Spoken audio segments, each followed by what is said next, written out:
Olá, querido aluno, seja muito bem-vindo a mais esta aula de Teologia Sistemática 2. Estamos abordando o tema da antropologia, como falamos na aula passada.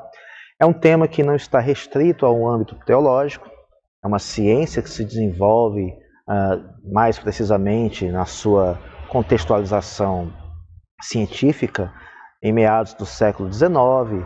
É uma ciência que começou de forma incipiente ali no período das grandes navegações, na observação que se fazia dos povos. É uma ciência que observa o homem em sua forma biológica, em sua forma cultural, e dentro do âmbito teológico, claro, a Bíblia desde muito cedo fala acerca do homem, define quem é o homem, qual a posição que esse ser humano ocupa diante de Deus e diante do seu próximo. Então, nós vamos justamente entender isso através aqui do nosso estudo. Continuando hoje, nós vamos tratar um pouco sobre justamente a condição dessa origem do ser humano. Nós vimos que no início das grandes navegações, a observação que era feita acerca dos seres humanos, no caso os nativos, os índios, era acerca de suas roupas, do seu comportamento, de sua fala, de sua religião. Mas quando se fala de seres humanos, à luz de uma observação europeia, eles tinham uma ideia, como vimos na aula passada, de que talvez eles não tivessem sequer uma alma. Era chamado inclusive de um homem selvagem. Mas o que nós temos na Bíblia já é uma definição de um ser humano constituído de valores, um ser humano constituído de desejos, de vontades e de uma relação com Deus que foi quebrada por conta do pecado. Pecado que é um assunto de nosso próximo assunto a ser tratado após a antropologia, mas o que nós queremos tratar aqui é justamente dessa origem. E onde começa a se falar de origem do ser humano, aí há uma série de implicações, uma série de dificuldades que o pensamento científico traz, os cálculos científicos vão trazer. Nós vamos aqui hoje ver um pouquinho sobre essas questões envolvendo esta origem a partir da condição de Adão e Eva.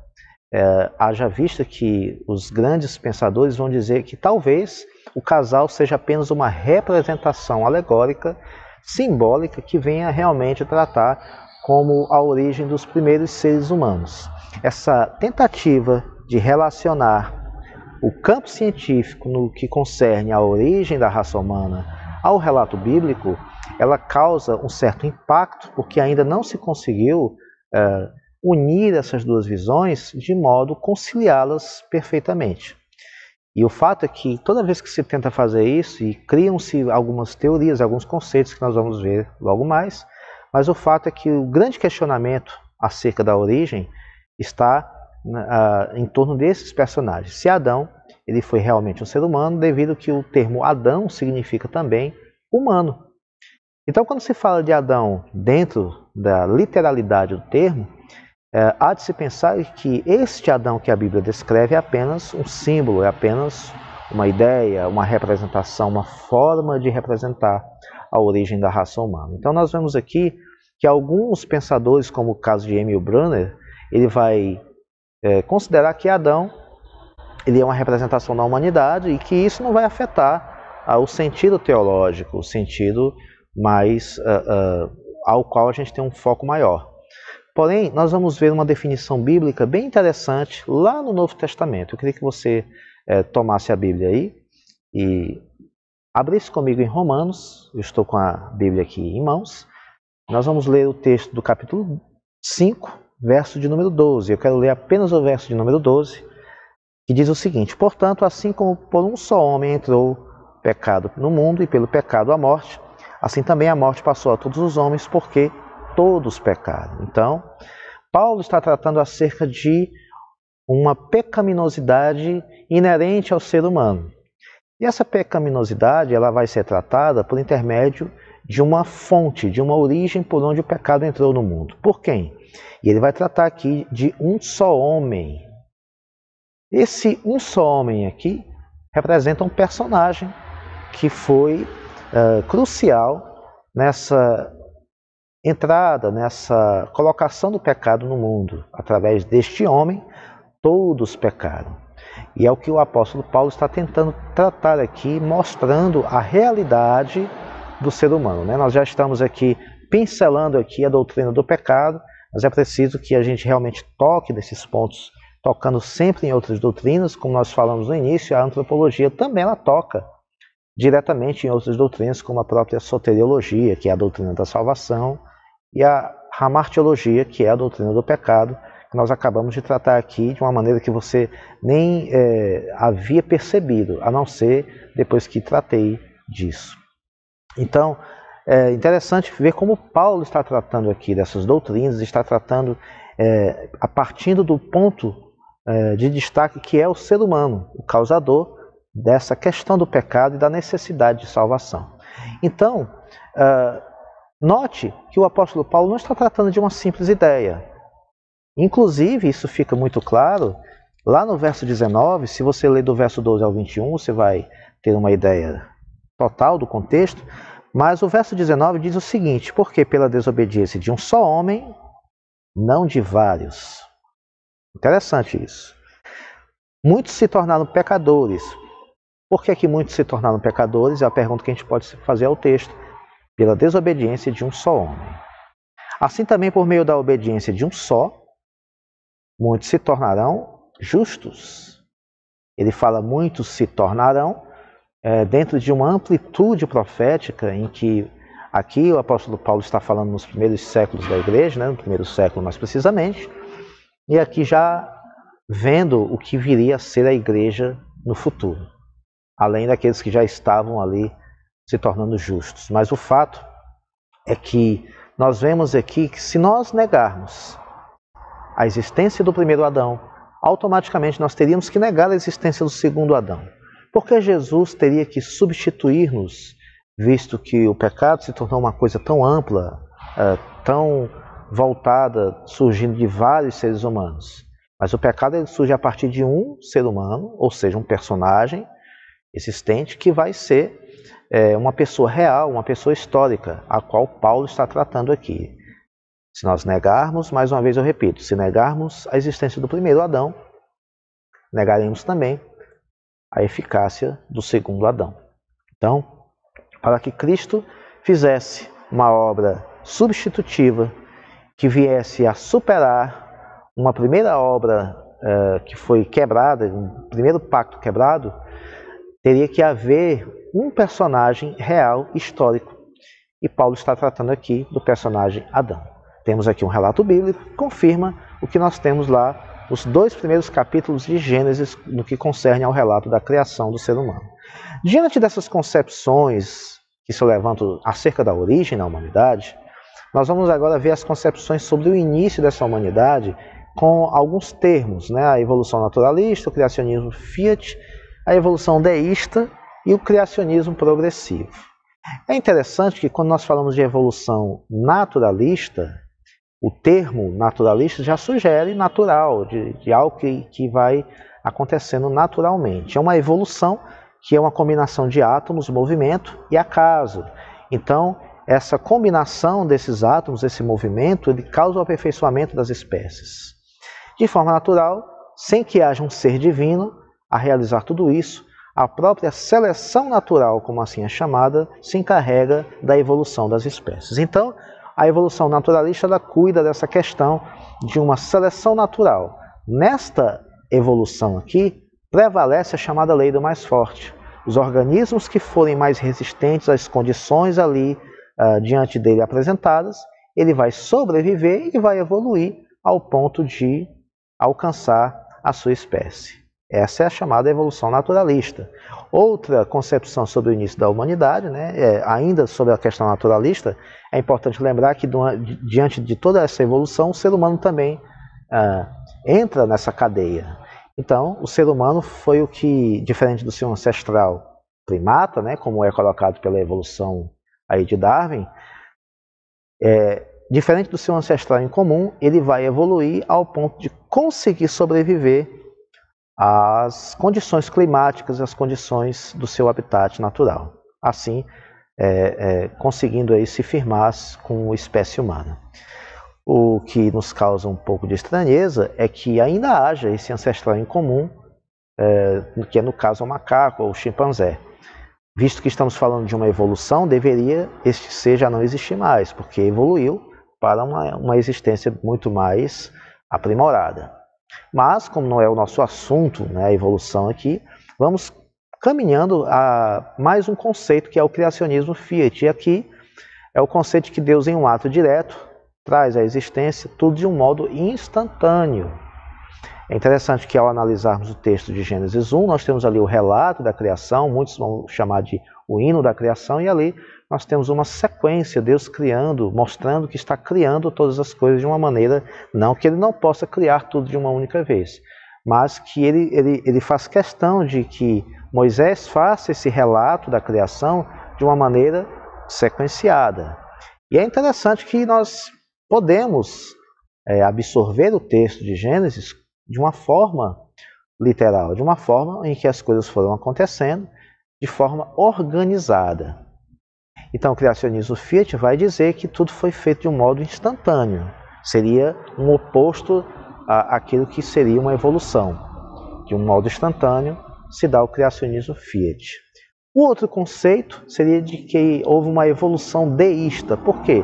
Porque Deus é o Criador, mas o Criador é mérito, que é uma coisa, uma pessoa emérita. É aquela pessoa que está em determinada posição, no caso Deus aqui como Criador, mas ele deixa essa posição.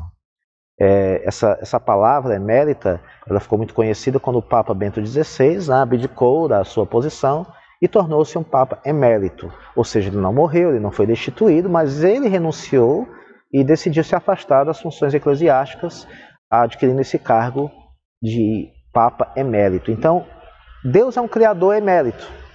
Ele cria, mas ele deixa a cargo das leis que ele mesmo constituiu a evolução das espécies. Então, o desenvolvimento da criação se dá por conta dessas leis por ele mesmo instituídas. Então, ele criou aqui todas as coisas, juntamente com essas leis de evolução, e ele se afastou, não mais intervindo de forma em que essa criação agora, por uma sequência natural, ela vai evoluir. É o desenvolvimento que se dá por conta daquilo que Deus já havia pré-ordenado. Deus é a causa e a evolução é o meio. Deus é a causa das coisas serem criadas e o meio pelo qual eles se desenvolvem é a evolução. É uma tentativa de unir a teoria da evolução com o criacionismo bíblico. A evolução teísta é um pouco diferente dessa, eu não coloquei aqui, mas eu quero destacar para diferenciar, porque você pode ter contato com isso, né, e entender que há a evolução deísta e a teísta. A teísta é onde Deus é a causa e ele utiliza uma matéria existente, evoluindo assim a espécie. É como se Deus utilizasse uma matéria já existente, tirando assim a questão da evolução, da criação do nada, e ele já, por intermédio dessa matéria existente, ele criasse todas as outras coisas. O criacionismo progressivo, que é o nosso conceito, nós vamos ver por último aqui, ele vai dizer que Deus vai criar todas as coisas através de um plano piloto. Essa definição é uma definição que nós parafraseamos aí tudo aquilo que o Erickson vai falar na sua sistemática, que vai dizer que meio que numa linha de produção as coisas vão se desenvolvendo.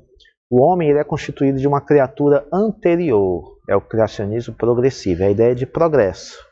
Deus ele cria o primeiro molde, o primeiro artefato, o primeiro ser, e através desse ser ele vai melhorando, vai evoluindo aquela criação. Isso fere diretamente, né? Você que já estudou acerca dos atributos de Deus, isso vai ferir diretamente aí o atributo de imutabilidade de Deus. É como se Deus mudasse de ideia a partir do momento em que ele vai progredindo a sua criação. O que não quer dizer que Deus não possa ter criado algo, e isso você deve ter visto na parte da doutrina da criação, mas ele vai criando em cima disso. Por exemplo, Deus criou a terra, criou todas as coisas, e após criar o mundo todo preparado, a Bíblia diz que ele pega do pó da terra, ou seja, uma matéria, que ele havia criado do nada, e ele cria o ser humano a partir do pó da terra. Então, o que ele fez? Nesse caso, ele pegou uma matéria existente e criou o ser humano. Mas essa matéria-prima, qual ele utiliza para criar o ser humano, ele cria anteriormente do nada. Então esse aí é o grande diferencial. Que no criacionismo progressivo, Deus ele vai criar uma determinada coisa e vai progredindo, melhorando aquilo. E aí você diz para mim assim, mas Deus não fez isso quando pegou o barro e criou o homem? Não, porque quando ele pega o barro e criou o homem, ele já cria com toda essa complexidade que existe dentro de mim e de você.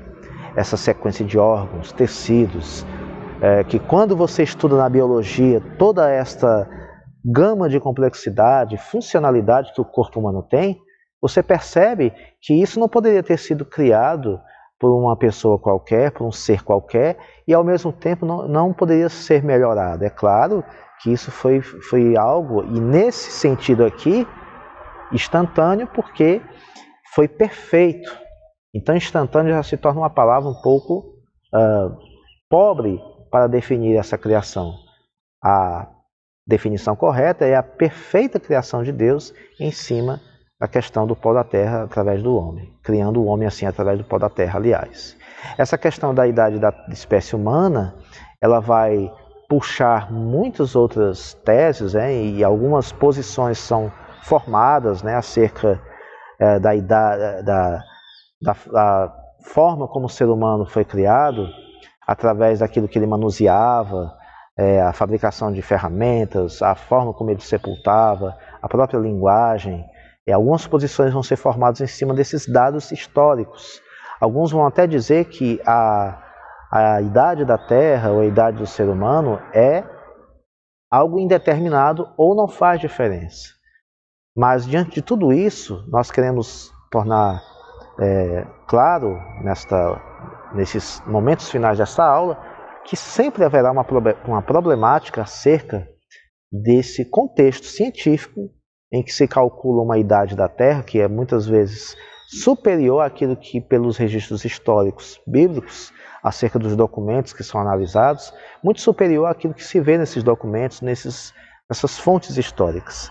Então esses cálculos, muitas vezes, eles são feitos, ou essas teses são formuladas, diante de uma perspectiva evolucionista, diante de uma perspectiva que tenta casar esses relatos bíblicos e a comprovação científica.